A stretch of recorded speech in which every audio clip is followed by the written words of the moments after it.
Hi folks, this is an overshot threading that I'm about to start threading, and I thought I would explain to you and give you an example of what I mean about when I say to identify chunks and name the chunks and count the heddles in the chunks and etc. while I'm threading. So here's my threading.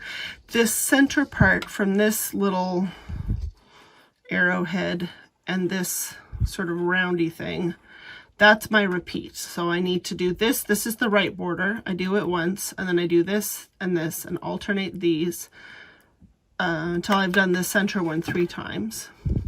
And then I finish with this and then that. So when I'm looking at these, I identify sections of the threading that are something I can easily recognize and give a name to that suggests the shape. So I usually call these little things that come up from the bottom a peak or a point or something like that. I have called these peaks.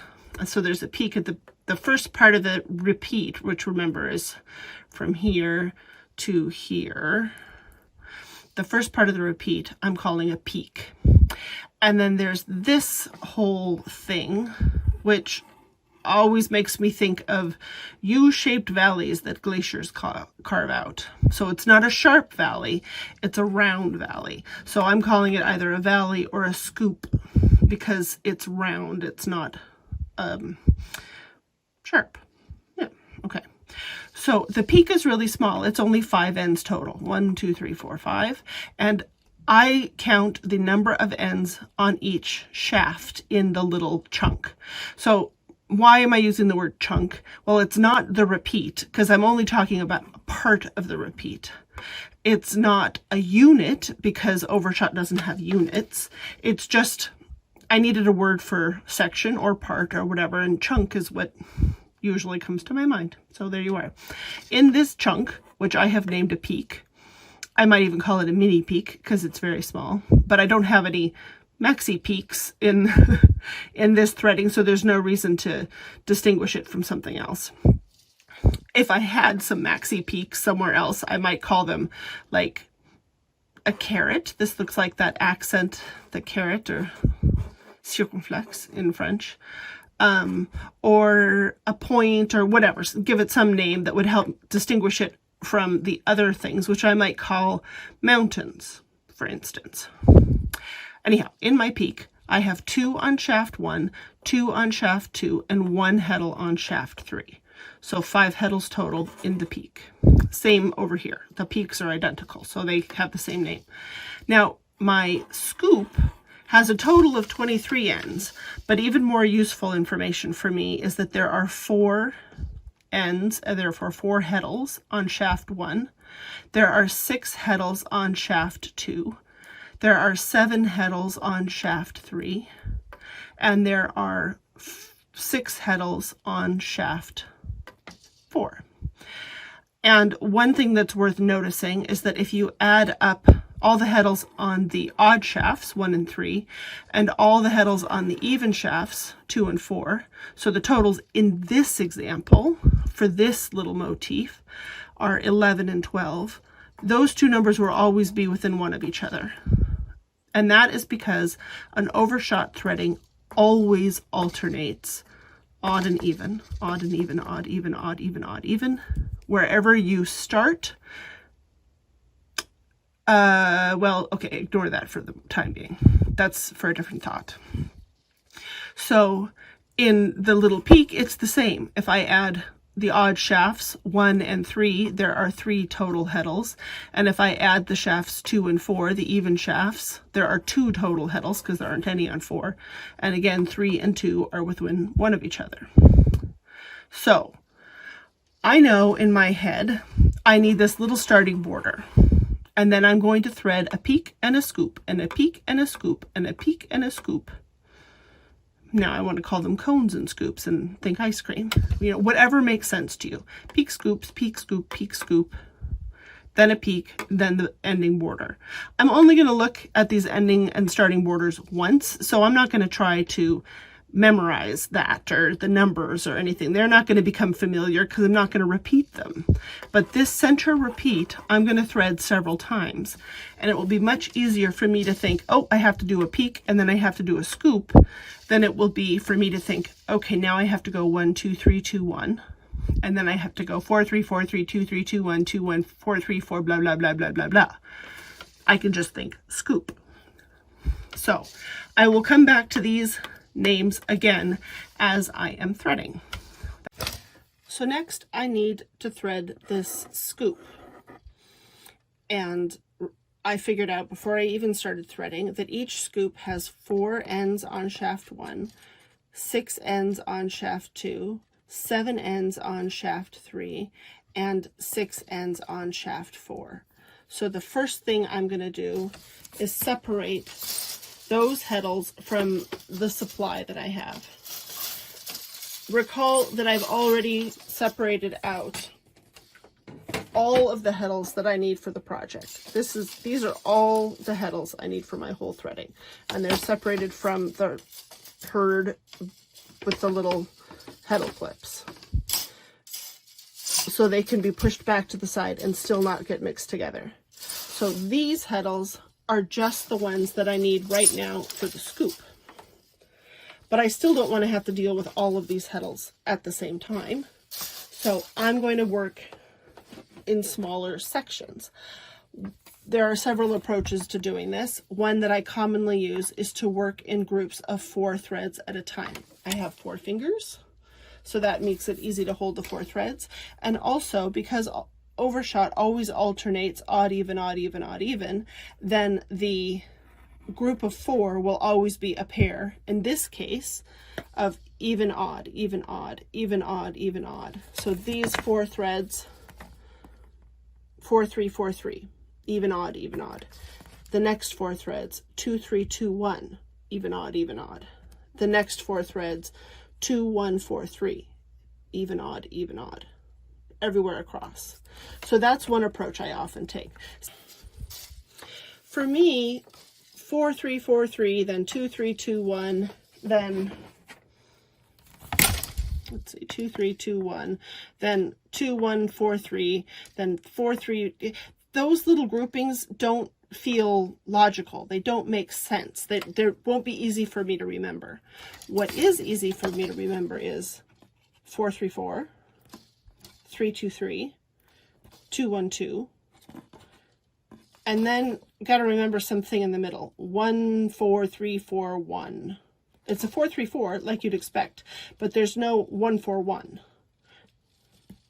Sorry, yeah, 1, 4, 1. So starting from the back shaft, it's a little V, and then moving forward, a little V, and then moving forward, a little V, and then something in the middle, which is like a bigger V. 1, 4, 3, 4, 1. And then moving backwards again, a little V, and a little V, and a little V.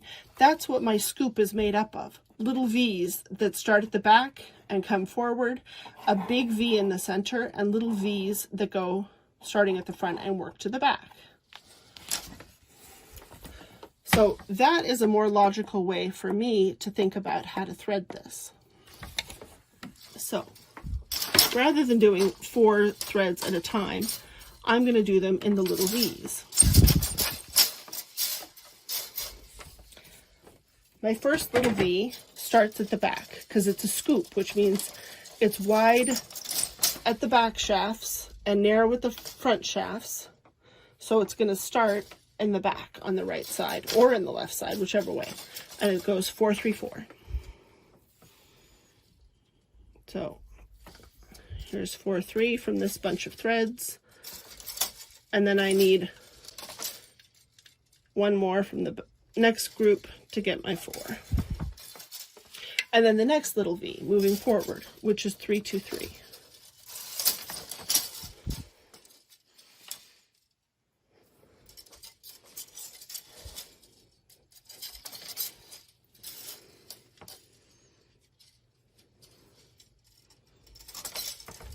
And then the next little V moving forward, which is 2, 1, 2.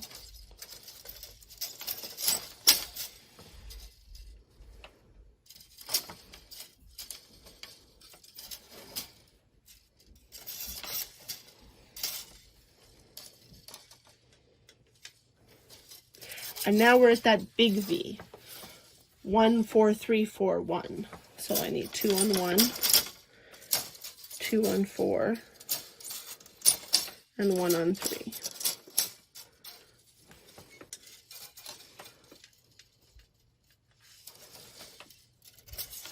One,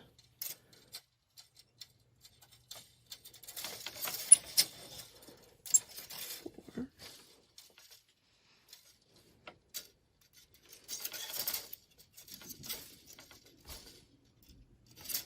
3,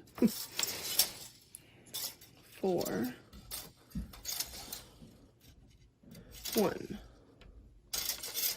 So, you can check that again. There's a regular little V in the middle with the 1 on either side. So, I've got to be careful not to get your threads wrapped around other heddles. There's a little V, and there's a little V, and there's a little V. So 3 little V's on the right, the big V in the middle, and now I need 3 little V's going back to the back. So 2, 1, 2 comes next.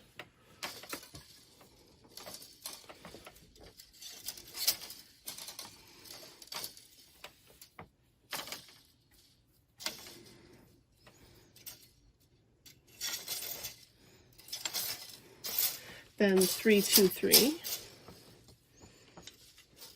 Right now, those little V's are syncing up with my 3-thread winding groups, which is nice.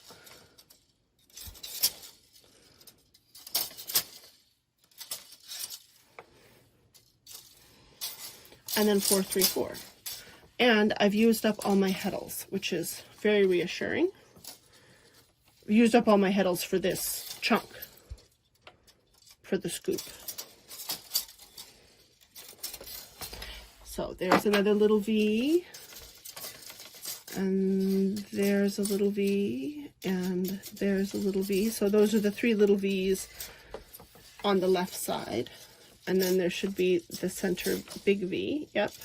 And I've already checked all those. So here's my scoop. My scoop, which is made up of little V's that come down from right to center, a big V in the middle, and then little V's that go back from center to left, because I'm working from right to left. If I was working left to right, it would be little V's that come down from left to center, a big V in the center, and then little V's that go back from left center to left.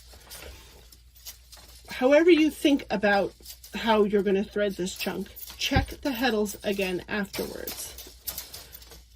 I have 4 heddles on shaft 1, I have 6 heddles on shaft 2, I have 7 on shaft 3, and I have 6 on shaft 4. Of everything I'm saying to you about threading overshot, counting the heddles in your chunk after you've threaded them is the most important thing.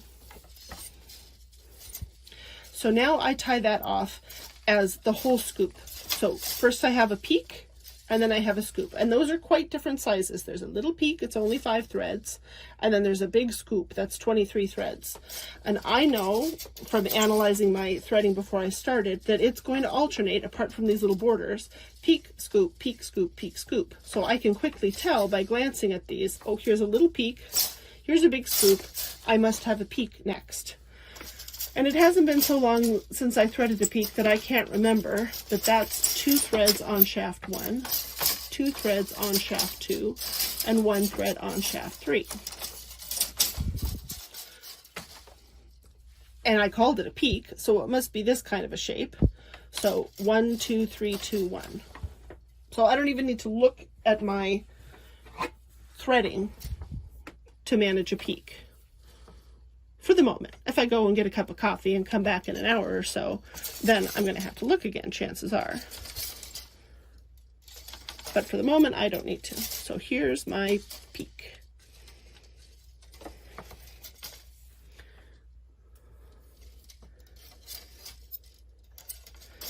And then I need a scoop, because that's all that happens, all that's going on in my threading. Peak, scoop, peak, scoop.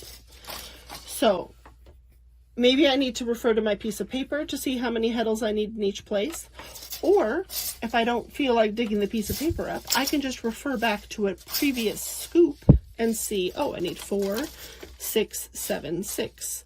And I usually remember them in the number patterns. I'm a very numbery person, so I remember 4, 6, 7, 6. So that means for the next scoop, I need 4 on 1 and 6 on 2 and 7 on 3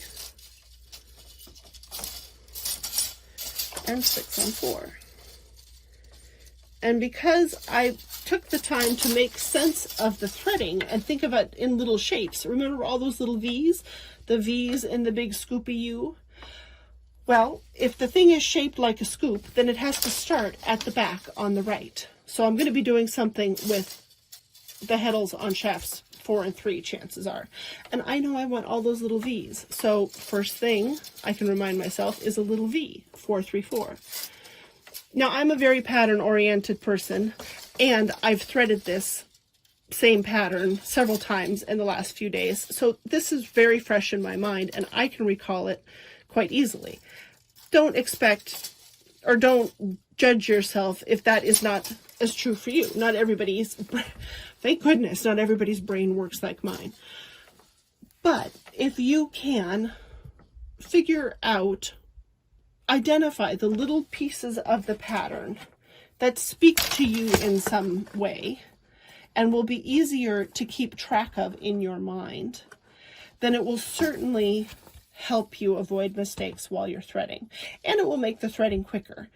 If you happen to have one of those brains that retains patterns well and retains numbers well, and a lot of weavers are, even if we're not mathy people, we're pattern people, then you might be able to say, okay, my scoop now is made up of all those little V's coming down, big V in the middle, little V's going back, and then the peak.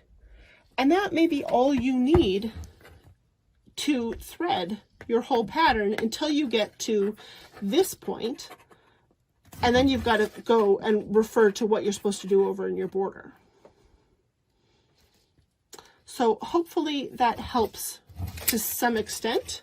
That is how I'm going to continue threading this pattern, and is basically how I approach most overshot patterns. They may have more chunks.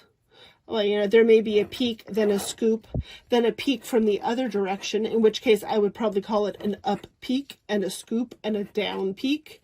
And then maybe there's a mountain going the other direction that looks like the scoop, but the other way. All kinds of things are possible. And what you name them, I mean, you're never going to find valley or scoop or peak in any overshot book. That makes sense to my brain. But your brain is different from my brain. Be very thankful of that. Which means you may call these entirely different things, or you may put your divisions in different places, or whatever. You will have your own unique personal approach to this, but some version of this approach will help you, rather than just having to read each individual thread or to think of them in isolated groups of threads that don't have a relationship to the shape of the pattern as a whole, because then you're not seeing the big picture. You're just looking at the trees, not at the forest. And it's hard to make sure the forest is organized in that case, or correct, which is the important thing here.